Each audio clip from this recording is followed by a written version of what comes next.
খবরের দিকে অবশেষে দীর্ঘ জট কাটিয়ে এমপার অন্তর্বর্তীকালীন সভাপতি নির্বাচিত হলেন রতন সাহা। রতন সাহাকে বেছে নিলেন ইম্পার সদস্যরা। দীর্ঘদিনের সিনেমার ব্যবসার সঙ্গে জড়িত তিনি এবং তার পরিবার। রতন সাহা এবং তার পুত্র শতদীপ সাহা অজন্তা ও গ্লোব সিনেমা হলের মালিক। ইম্পার জটিলতা কাটিয়ে সংখ্যাগরিষ্ঠ সদস্যের সমর্থনে আপাতত তাকে সভাপতি করা হলো, যদিও পিয়া সেনগুপ্তের কোনো প্রতিক্রিয়া মেলেনি।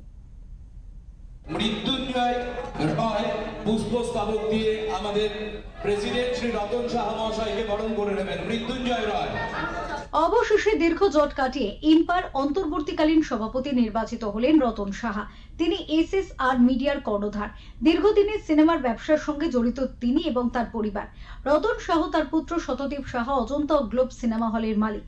ইম্পার জটিলতা কাটিয়ে সংখ্যাগরিষ্ঠ সদস্যের সমর্থনে তাকে আপাতত সভাপতি করা হলো, যদিও তিনি অন্তর্বর্তী সময়ে থাকবেন। এদিনের অনুষ্ঠানে উপস্থিত ছিলেন টলিউডের অন্যতম পরিচিত পরিচালক গৌতম ঘোষ সহ বহু পরিচিত মুখেরা। আমি ফিল্ম ইন্ডাস্ট্রি ডেভেলপ চাই, একটাই উদ্দেশ্য, ফিল্ম ইন্ডাস্ট্রি কি করে ডেভেলপ করা যায়, তাই এইটাই আমার মুখ্য উদ্দেশ্য। আর অন্য কোনো উদ্দেশ্য না। আমার চেয়ার নিয়ে আমি খাবো না, আমি ইলেকশনে দাঁড়াবো না, আমি কোনো পদ লাগবে না।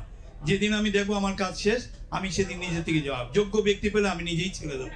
আগের দিন যেরকম পিয়াদি বলেছিল যে সভাপতি নির্বাচনের ক্ষেত্রে তিনি কোর্টে যাবেন বা আইনের পদক্ষেপ নেবেন বা নির্বাচনের একটা ব্যাপারও তিনি বলেছিলেন, সেইটা নিয়ে কি বল?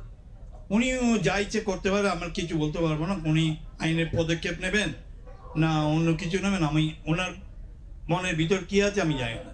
আর আগামী দিনের জন্য কি লক্ষ্য থাকবে সেটা? হ্যাঁ, আগামী দিনের জন্য কাজের কি লক্ষ্য রাখবে? হ্যাঁ, আমি তো নিশ্চয়ই আমি চেষ্টা করবো ফিল্ম ডেভেলপমেন্টের জন্য যত রকম সহযোগিতা আমি করব। আমার ব্যাংকের লোন নিয়ে কিন্তু আমি সিনেমা হল বানাচ্ছি, ইন্ডাস্ট্রিতে আমি আছি, একের পর এক সিনেমা হল বানাচ্ছি।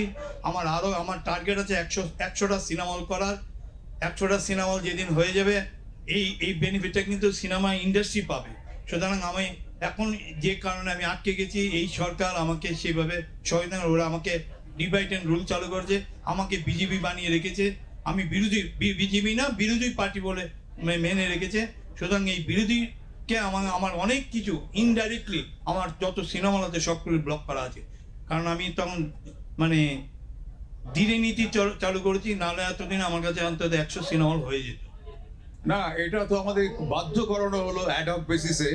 তার কারণে এবারে সব বহুদিন ধরেই একটা দ্বন্দ্ব চলছে, যার জন্য আমি আসতাম না নিয়ানপেতে। আমার নিজের মর্যাদা রয়েছে এই ঝগড়াঝাটির মধ্যে।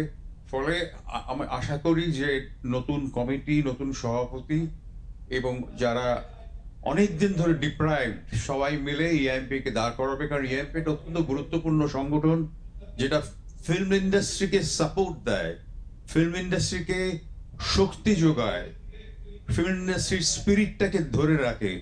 সেটা খুব ভালোভাবে হওয়া উচিত।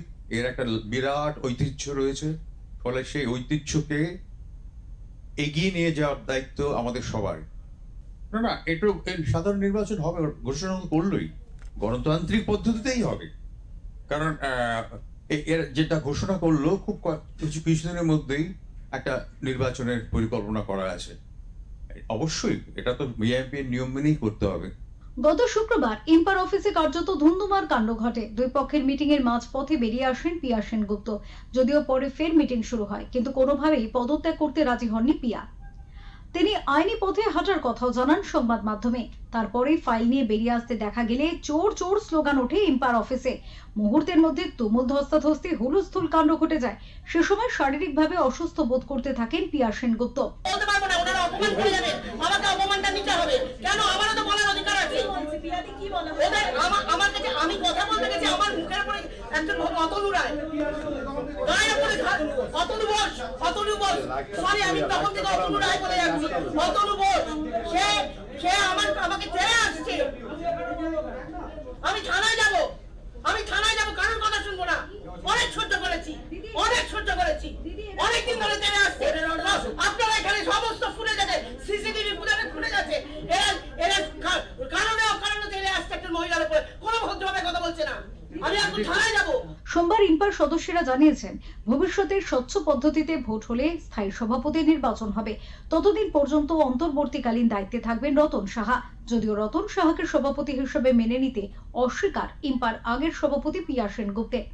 ভোটের ফল প্রকাশের পর থেকে ইম্পার অশান্তির জের। দুপক্ষের মধ্যে ধস্তাধস্তির অভিযোগ, পরে থানায় অভিযোগও করেন পিয়া। বর্তমানে এই ঘটনার জল কতদূর গড়ায় সেদিকেই তাকে সংশ্লিষ্ট মহল।